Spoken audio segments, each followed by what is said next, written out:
Hello and welcome to the Unheard Outsider. I'm your host, Q, and I'm here this week to really have a quick conversation. Not really going to have a whole lot to say, but I do think it's important to have the conversation right now in regards to understanding the purpose of the Black Lives Matter movement. This is a very stressful, painful, um, time as we are in this week, dealing with the presidential election and the percentages and the hours and days that it'll take.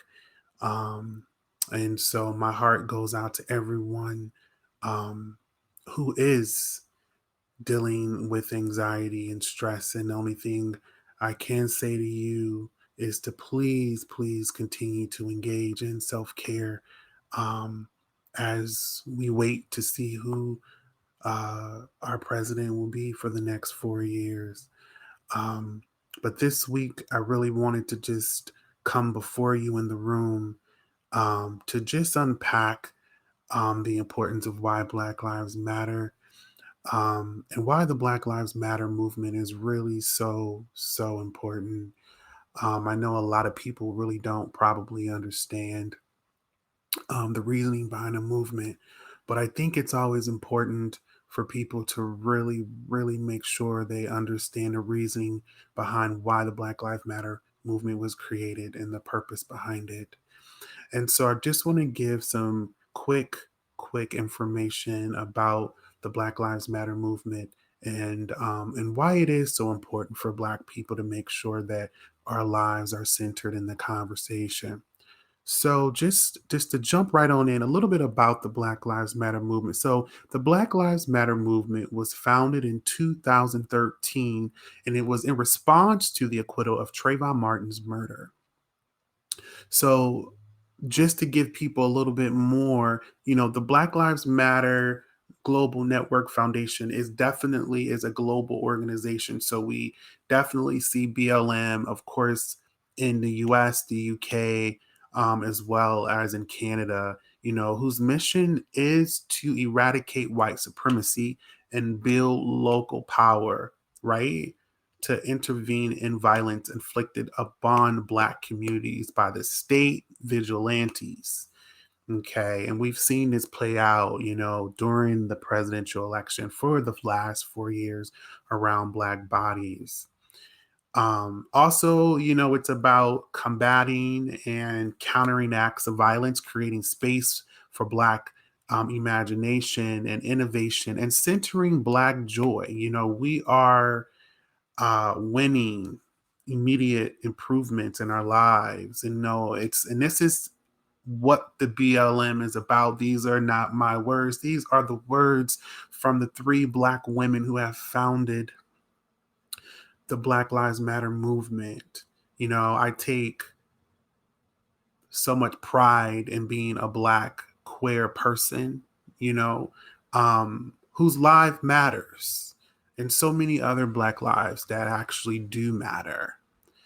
So I do want you all to just understand that the importance of Black lives is liberation. It's really important for all of us to really understand how important it is for you all to really stand with us, to be our allies, to be our accomplices, whatever terms you want to use, and really take some time to really think about the importance it is for you as our white allies or as our non-Black folks, how important it is for you to stand with us during these times. So that is a little snippet, but I do want to jump into a little bit more information that the website definitely provides, um, as far as information and contacts, right? Um, so, the Black Lives Matter is an ideological and also a very big political intervention in a world where Black lives are systematically and intentionally targeted for demise, right? We think about what's really going on with COVID-19 and how Black and brown bodies are affected the most, and also during these times where there's not anything going on in regards to support for healthcare, right? And so it's really, really important for us to really pay attention to the facts. Black Lives Matter, and it's an affirmation of Black folks, humanity, our contributions to this society, and our resilience in the face of deadly oppression. And not just right now, but on an everyday basis. I think it's very, very, very important for us to understand that every day Black folks have to walk outside the door and feel oppression, be targeted, fear for our lives, right? We understand it happens for all our POCs, but definitely focusing on Black folks, right? As organizers, particularly for the three Black women who created the BLM movement, and I don't say their names. Why? Because I want you to go out, do your research, find out who these three Black women are, really get in it. So as organizers, those of them who work, they work with people every day. They work with the BLM members. Those members in particular see and they understand the significant gaps, in movement spaces and leadership. Black liberation movements in this country, have created room, space, and leadership mostly for Black hetero cisgendered men, so leaving women and queer and transgender people and others, right, out of the movement or in the background to work forward with, little to no recognition. So it's something that's really, really important, even with the Black Lives Matter movement, even critiquing the ways in which how our community moves forward and center certain people within our community, right? So we think about the fact that within the Black community, Black hetero cisgender men, right, tend to be the forefront of the movement and icons and in leadership, right? But we don't think a little bit about the fact that Black women and Black queer bodies and Black trans bodies have contributed so much to the African American movement into history, right? Those bodies and experiences get erased from the conversation. So it's really important for all of us to understand the reasoning behind this and also the reasoning behind, Black Lives Matter. Now, it's important to also understand that all Black lives matter, right? But we also have to be very conscious and also very clear about who is getting the most support when we talk about Black bodies. So I really want us to understand that not only do these three Black women really bring in that all Black lives matter, but they also critique that, we also need to make sure that certain Black lives matter also in this movement and that we recognize it. They also really touch on something that, as a network, they have always recognized the need to center the leadership of women and queer and trans people, to maximize their movement muscle and all of those things that tend to be harmful practices, that exclude many in the past movements of liberation. So basically going back to the idea that it's really, really important for us as a Black people also to make sure that we are centering underrepresented individuals within the movement. And I can just go based off of my own experience being a Black queer individual. It's difficult, I have to deal with Black hetero men that deals with Black masculinity, Black hypermasculinity, Black toxic masculinity, um, and also just in general, what it is so hard for Black, LGBTQ folks to deal with even the racism within the LGBTQ community. I consider myself um, a scholar, lived, experienced, Black, queer, gender fluid individual of just dealing with the racism within the LGBTQ community amongst Black folks. We understand that it's very difficult for Black and Brown folks to really exist and voices to be centered, and then having to come back into the Black community and having to deal with the fact that we have to always put our certain identities on hold for just the race, right? We know that Kimberly Crenshaw really um, lets us know the importance of intersectionality, and that I am Black, I am queer, I am all of these things, right? And they're not mutually exclusive from each other, right? They are one person, and I can't just take a certain percentage off just so I need to meet the needs of you and for the movement. We know this in history that a lot of Black gay folks in particular had to put their sexuality to a side in order to just focus primarily on just focusing on the racial component, right? And having to really lock that down and not really talk about it. And so I just shared that with you all, that it's really important for us to understand that, BLM is really about the nuances, the critiquing, the liberation for all Black folks, and also the importance for us to really recognize how important it is for us, for our white and non-Black allies and accomplices, to really be on board. And we do thank those that are standing with us from the bottom of our hearts.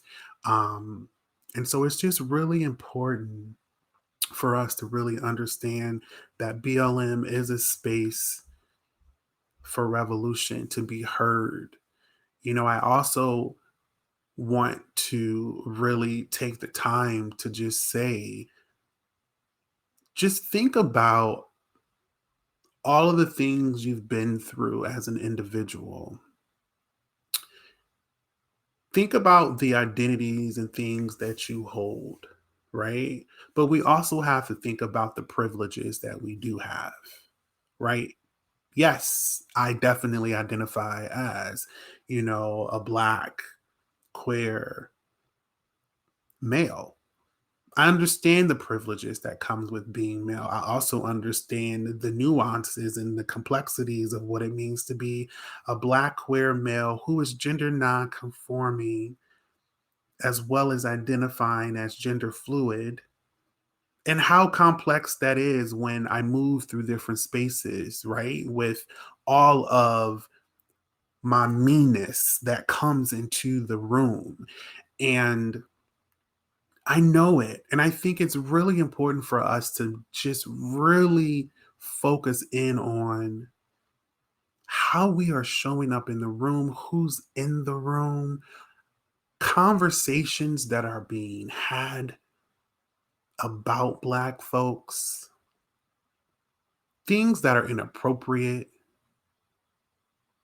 Because every Black person is not in every room, but we count on our allies and our accomplices to really be in the room and to be brave enough to really say something. There's been multiple times that I've been in rooms where I've heard people say things about other POC cultures and groups that I don't go for. There's things that I've seen, heard men say where there's no women around that I don't go for. I don't go for. I don't care anything about your position. I don't care about where you are, when it comes to position in higher ed. I don't care if you're the president, if you a VP, if you a dean, director I don't care, you know. And understand that when people are calling you quote unquote out about something, I know that it can be uncomfortable. I know that it can make you feel some kind of way, but I also want to let you know that it's not really calling you out. What it really is, it's really calling you into the conversation. And that when someone is really critiquing you on something that is a very cultural competency situation, or conversation or so forth, I think it's very important to know that we're calling you in, and that people don't really have to give you the time of day to correct you, to pour into you, to hold your hand at all. And I think it's so important for us to really understand that. I I personally, from my own perspective, and this is just me, is that a real friend will not tell you the things that you want to hear. They're going to tell you the things that you need to hear, right? So I think that it's really important that we all reflect, that we all just digest and recenter and really think about the company that we keep, the people that we engage in, and really sit down with ourselves. Because to me, there's moments where you could do as much as you can for a person.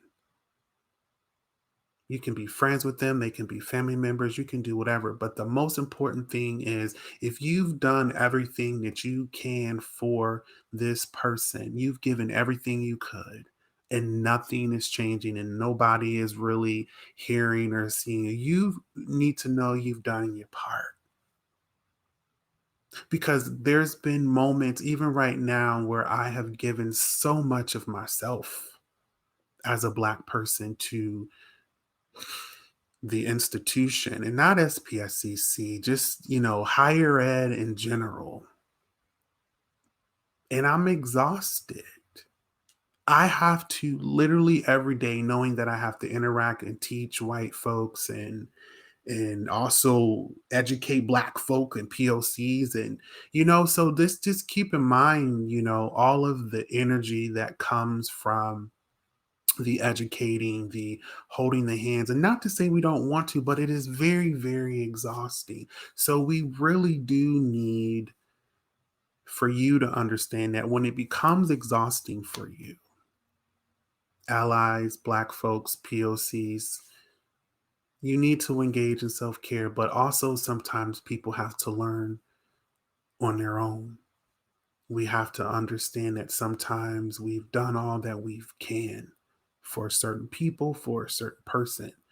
And now it's time to really focus our energy on ourselves and focusing on someone else that really, really could use our help, right? So today, once again, we're just talking about understanding the purpose of Black Lives Matter. Um, and I really want to kind of have this little bit of a conversation too about, my experience, right? Um, and I say this in the retrospect of like things that I want us to really think about of why we are so adamant about why Black Lives Matter, right? The fact that I personally have been pulled over I personally have been arrested for no reason. I have experienced microaggressions from white faculty from undergrad through graduate school and have heard racist things to me. I have been at um, academic conferences where white people have said to me how much they would love to take a piece of my hair because it's so beautiful. Um, and the list continues to go on. And I think that it's important for us to really understand how much work Black folks constantly do to really understanding a society that is really focused primarily on how we have to embed and perform whiteness to make it. The critique is, how authentic can a Black person also be, you know, in a space where we want to matter and that our Blackness can be so much. I actually think about these things from a Black perspective, from my own perspective, is that, there's moments where Black people perform whiteness because can we not perform whiteness in order to move the agenda? Can we really be our Black authentic selves? And I know there's this conversation about really bringing our full authentic selves into the room. But the question that we have to really, really, really ask ourselves, are you really ready for our authentic selves to really be in that room? So when we talk about Black Lives Mattering, Black Lives Matter. It matters. It's important that you see us, you hear us, you feel us, you're with us, right? So I'm leaving all of you today just please understand the reasoning why Black Lives Matter and why it's so important for Black lives to really to just the Black, we just want to live. We want to be appreciated. We want to thrive and succeed. We want to give back. So I just leave you all once again understanding the importance of why Black Lives Matter, understanding the importance of the movement, why the movement was started, the reasoning behind it. I urge you, I challenge you to please go to blacklivesmatter.com and really, really read the content. I urge you to find out if there's any chapters that is in the area that you can participate in. I also challenge you all to really look into the NAACP chapter that is here in um, the Thurston County area. Um, and if you want to know more about that, please email me or research it yourself. If you want to do that, that's totally fine. And get involved. See exactly what Black folks need. Also, see what Black folks need in this area. Could differ, right?